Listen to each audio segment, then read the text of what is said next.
Buenas tardes, bienvenidos sean a nuestro podcast sobre emoción, junto a mis compañeros Aranza Cova, José Ángel Martínez y mi persona Daibelis Rondón.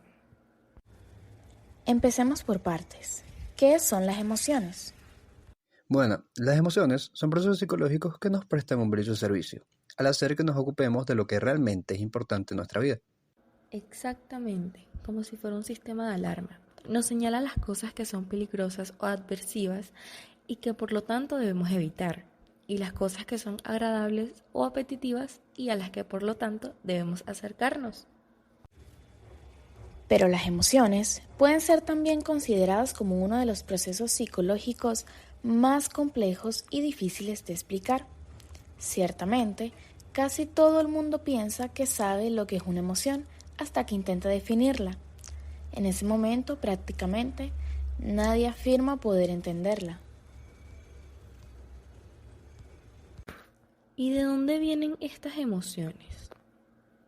El sistema límbico es un conjunto de estructuras subcorticales, las cuales comparten un funcionamiento en las emociones. Este sistema está compuesto por la amígdala, el hipocampo, el tálamo y el hipotálamo, entre otras estructuras. En primer lugar, la amígdala es una estructura involucrada en los procesos funcionales emocionales, conectándose a otras estructuras, tanto subcorticales como corticales, mediante una compleja red de neuronas. En este procesamiento, la amígdala tiene una estrecha relación con el hipocampo, donde se consolida la memoria explícita y también está relacionada con el reconocimiento de las expresiones faciales con un significado emocional. Sin duda, las emociones ejercen una fuerza muy poderosa sobre el comportamiento. Pero, ¿por qué tenemos emociones? ¿Qué causa que tengamos estos sentimientos? De hecho, la emoción cuenta con diferentes teorías y las agrupamos por categorías, las cuales son fisiológicas, neurológicas y cognitivas. Las teorías fisiológicas sugieren que las respuestas dentro del cuerpo son responsables de las emociones. Por ejemplo, la teoría de la emoción de James Lange apunta que las emociones ocurren como resultado de reacciones fisiológicas a los eventos. La reacción emocional dependería de cómo se interpreta en esas reacciones físicas. Los ejemplos de estas reacciones incluyen un aumento en la frecuencia cardíaca, temblores, malestar estomacal, etc. Las teorías neurológicas argumentan que la actividad dentro del cerebro conduce a respuestas emocionales. Según Richard Lazarus, la teoría de evaluación cognitiva afirma que el cerebro primero evalúa una situación y la respuesta resultante es una emoción. La secuencia de eventos implica primero un estímulo seguido por el pensamiento que luego conduce a la experiencia simultánea de una respuesta fisiológica y la emoción. Las teorías cognitivas sostienen que los pensamientos y otras actividades mentales juegan un papel esencial en la formación de emociones. Según la teoría de la emoción de Schachter-Singer, el elemento de razonamiento juega un papel importante en la forma en que experimentamos las emociones. Esta teoría es un ejemplo de una teoría cognitiva de la emoción, y sostiene que la excitación fisiológica ocurre primero, y luego el individuo debe identificar la razón de esta excitación para experimentarla y etiquetarla como una emoción. ¿Y cómo clasificamos tantas emociones? Paul Ekman estableció las siguientes 6 emociones básicas: ira, alegría, asco, tristeza, sorpresa y miedo. Por su parte, el psicólogo Robert Plutchik propone 8 clases de emociones básicas, las cuales, según él, son fundamentales para la subsistencia humana. Estas son la aceptación, la alegría, la esperanza, el disgusto, la tristeza, el temor, la sorpresa y la ira. Pero además de las básicas, para Plutchik hay unas avanzadas que son susto, remordimiento, amor, decepción, alevosía, sumisión, desprecio, optimismo y celos. Pero, ¿cómo funcionan las emociones? Todas las emociones tienen alguna función que les confiere utilidad, independientemente de la cualidad hedónica que generen. Incluso las emociones más desagradables tienen funciones importantes en la adaptación social y el ajuste personal. Aquí te contamos 3 funciones de las emociones. Función adaptativa. Las emociones nos brindan información de que algo está pasando y nos está afectando. nos invita a tomar decisiones, actuar y adaptarnos a la situación. Así, por ejemplo, según esta función, el miedo favorece la huida o la inmovilidad corporal defensiva. Función comunicativa. Las emociones nos ayudan a comunicar a quienes nos rodean lo que estamos experimentando. Contribuyen al desarrollo de vínculos y también nos comunican a nosotros que algo está pasando y nos está afectando. Función motivacional. Las emociones preparan y motivan la acción. Según cada emoción, hay un impulso de acción que nos invita a actuar. Por ejemplo, la tristeza nos llevaría a realizar una determinada conducta y dependiendo de su intensidad, puede hacer que la persona llore a solas o que busque compañía. ¿Y cómo podemos gestionar estas emociones? Así pues, la inteligencia emocional es un constructo que nos ayuda a entender de qué manera podemos gestionar de un modo adaptativo e inteligente tanto sobre nuestras emociones como en nuestra interpretación de los estados emocionales de los demás. Este aspecto de la dimensión psicológica humana tiene un papel fundamental tanto en nuestra manera de socializar como en las estrategias de adaptación al medio que seguimos. Uno de los tipos de inteligencia emocional es la autorregulación, la cual es una de las técnicas de autocontrol esenciales en la inteligencia emocional. Controlar la duración de nuestras emociones y qué tanto influyen estas en nuestras decisiones es vital para este tipo de inteligencia emocional. Además de esto, hay un término muy peculiar a tomar en cuenta, la conocida desesperanza aprendida o indefensión aprendida. Es la condición de aquel que se comporta pasivamente porque así lo ha aprendido. De esta forma, esta persona piensa que no puede hacer nada ante todo tipo de situaciones adversas, cuando en la mayoría de ellas sí podría sobreponerse. Esta dificultad se ha visto relacionada con la depresión y otros trastornos de la mente que llevan al paciente a reafirmarse en la idea de que no existe solución para sus problemas, pese a que el escenario real sea otro. Como su nombre indica, este estado se aprende. Como humanos, tendemos a estudiar cautelosamente las consecuencias de nuestras acciones, desechando las conductas que desembocan en consecuencias negativas y abrazando las que llevan a consecuencias positivas. Esto puede ser beneficioso, pero no siempre lo es. Por ejemplo, cuando un niño suspende un examen de matemáticas y sabe que en casa les espera un regaño, no por ello comenzará a aprobar. En cambio, comenzará a buscar formas de no asistir a los exámenes y creerá que no es diestro de esta asignatura. Y si la situación persiste, el niño se estaría exponiendo a un bucle continuo de ansiedad y tristeza, un cuadro muy relacionado con la depresión, y posiblemente que desemboque en ella. ¿Hay una profesión o rama encargada de estudiar estos distintos conceptos? De hecho, la neurociencia enseña hoy que el binomio emoción-cognición es indisoluble, intrínseco al diseño anatómico y funcional del cerebro. Este diseño, labrado a lo largo de muchos millones de años de proceso evolutivo, nos indica que toda información sensorial, antes de ser procesada por la corteza cerebral en sus áreas de asociación, pasa por el sistema límbico o cerebro emocional, en donde adquiere un tinte, un colorido emocional. Y es después en esas áreas de asociación en donde en redes neuronales distribuidas se crean los abstractos, las ideas, los elementos básicos del pensamiento. De modo que el procesamiento cognitivo, por el que se crea pensamiento, ya se hace con esos elementos básicos, los abstractos, que poseen un significado, de placer o dolor, de bueno o de malo.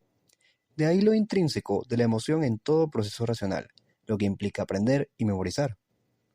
Una de las estructuras más importantes del sistema límbico, la amígdala cerebral, genera o inicia un proceso emotivo en forma inmediata. Esto es alrededor de 300 milisegundos. Este núcleo no tiene mucha memoria. En contraste, genera la conducta de recibir atención o manifestar enojo o asco. En paralelo se activan áreas cerebrales relacionadas con la liberación de la dopamina, el neurotransmisor más importante para generar una emoción. Estas áreas son dos núcleos cerebrales, el área tegmental ventral y el núcleo accumbens. Si la liberación de dopamina sucede de forma abrupta, la conducta está relacionada con procesos negativos como ira, enojo o furia. En cambio, si la liberación de dopamina es lenta gradual y desarrollada con niveles de expectativas muy altos, entonces las emociones que se generan están en función de obtener una recompensa, una motivación, felicidad o incluso el llanto. En contraste a el cortisol es una hormona que actúa como neurotransmisor en nuestro cerebro, considerada por la comunidad científica como la hormona del estrés. Nuestro cuerpo la produce ante situaciones de tensión para ayudarnos a enfrentarlas. La liberación de esta hormona está controlada por el hipotálamo, en respuesta a situaciones estresoras y a un nivel muy bajo de glucocorticoides en la sangre. Mediante nuestra forma de pensar, creer y sentir que podemos condicionar nuestros niveles de cortisol, la evidencia científica demuestra que al modificar nuestros pensamientos, en cierta manera estamos modificando la actividad bioquímica de las células de nuestro cerebro. La falta de sentido del humor, estar irritados constantemente o tener sentimientos de ira persistentes son posibles indicadores elevados niveles de cortisol, al igual que la presencia permanente de cansancio, sin haber realizado un esfuerzo que lo justifique, y la falta de apetito o gula desmesurada. Dependiendo de nuestro carácter y de cómo nos tomemos la vida, generamos cortisol o serotonina. Y para finalizar, ¿habrá alguna relación entre la emoción y el rendimiento académico? Bueno, los seres humanos no somos seres racionales a secas, sino más bien seres primero emocionales y luego racionales, y además sociales. La naturaleza humana se basa en una herencia escrita en códigos de nuestro cerebro profundo, y eso lo impregna todo, lo que incluye nuestra vida personal y social cotidiana, y como he señalado, nuestros pensamientos y razonamientos. Esa realidad se debe poner hoy encima de cualquier mesa de discusión sobre la educación del ser humano. Es esta realidad la que nos lleva a entender que un enfoque emocional es nuclear para aprender y memorizar, y desde luego para enseñar. Y nos lleva a entender que lo mejor que se aprende es aquello que se ama, aquello que te dice algo, aquello que de alguna manera resuena y vibra en la misma frecuencia con lo que emocionalmente llevas dentro. Cuando tal cosa ocurre, sobre todo en el despertar del aprendizaje, en los niños sus ojos brillan, resplandecen, se llenan de alegría, de sentido, y eso les empuja a aprender. Hablemos un poco más sobre la inteligencia emocional. La inteligencia emocional es la capacidad de comprender, utilizar y controlar nuestras emociones de forma eficaz, que puedas aplicarlas en todas las áreas de tu vida. Este factor te ayuda a conectar con otras personas, forjar relaciones empáticas, de comunicar de manera efectiva, resolver conflictos y expresar tus sentimientos. Según Daniel Goleman, psicólogo y periodista, dijo que necesitamos una nueva visión del estudio de la inteligencia humana, más allá de los aspectos cognitivos intelectuales, que resalta la importancia del uso y gestión del mundo emocional y social para comprender la marcha de la vida de las personas. Define que ésta no depende necesariamente de las emociones, sino también de un correcto pensamiento y desarrollo emocional. La inteligencia emocional se define como un conjunto de habilidades que una persona adquiere por nacimiento o aprende durante su vida, donde destaca la empatía, la motivación de uno mismo, el autocontrol, el entusiasmo y el manejo de emociones. Este tipo de inteligencia no consiste en alterar la capacidad de generación de emociones con respecto a diferentes estímulos del entorno, sino se relaciona más con la reacción que una persona tiene frente a ellas, que muchas veces son más impactantes que las emociones en sí que desencadenan esta acción. Con la autorregulación se evidencia que las técnicas de autocontrol son esenciales en la inteligencia emocional. Controlar la duración de nuestras emociones y qué tanto influyen estas en nuestras decisiones es vital para este tipo de inteligencia emocional. Unos ejemplos de inteligencia emocional pueden ser valorar los triunfos de los demás sin caer en comparaciones con otras personas o uno mismo, aceptar los errores cometidos y ser capaces de perdonarse a sí mismo para aprender de lo ocurrido, no juzgar el hecho de sentirse bien o mal más que por lo que son, emociones transitorias que pasarán con el tiempo, y analizar las reacciones inmediatas a las emociones, interpretarlas y aprender de cada una de ellas para manejarlas de ser necesario. Cuando hablamos de autorregulación emocional, se puede entender como aquella capacidad de manejo óptimo de las emociones, es decir, que tiene mucho que ver con la inteligencia emocional intrapersonal, que nos permite transformar una vivencia potencialmente estresante y emocionalmente alterante en algo que, aunque continúe siendo desagradable, comprendemos que es pasajero, impersonal y controlable. Tener buena autorregulación emocional implica ser capaz de identificar aquello que nos sucede, monitorizar su progreso e intervenir sobre el mismo para que acabe desapareciendo. También nos permite enfrentarnos a todo tipo de situaciones vitales que queramos o no, implican una serie de vivencias emocionales. Cuando nos sucede algo, tenemos un estado emocional previo y en base a las características de ese evento, nuestro estado puede cambiar de forma positiva o negativa. Implica poder analizarse a uno mismo, disminuir el grado en el que los sentimientos nos producen altibajos súbitos y redirigir su energía hacia un objetivo más adaptativo. Por ejemplo, si estamos enfadados, en vez de pelear con alguien, una buena opción es canalizar esa energía y hacer un deporte mientras está en ese estado. Regulación emocional. La regulación emocional es la capacidad para mantener las emociones de forma apropiada. Supone tomar conciencia de la relación entre emoción, cognición y comportamiento. Tener buenas estrategias de afrontamiento, capacidad para autogenerar emociones positivas, etc. Las microcompetencias que la figuran son: expresión emocional apropiada. Es la capacidad para expresar las emociones de forma apropiada. Regulación de emociones y sentimientos. Es la regulación emocional propiamente dicha. Esto significa aceptar que los sentimientos y emociones a menudo deben ser regulados. Por ejemplo, regulación de la impulsividad, la ira, la violencia, comportamientos de riesgo. También tenemos la tolerancia a la frustración para prevenir estados emocionales negativos, la ira, el estrés, la ansiedad, la depresión. Y por último, perseverar en el logro de los objetivos a pesar de las dificultades. También tenemos las habilidades de afrontamiento, habilidad para afrontar retos y situaciones de conflicto con las emociones que generan. Y por último, competencia para autogenerar emociones positivas. Es la capacidad para autogenerar y experimentar de forma voluntaria y consciente emociones positivas: alegría, amor, humor, fluir y disfrutar de la vida. Contexto educativo para el docente y los estudiantes.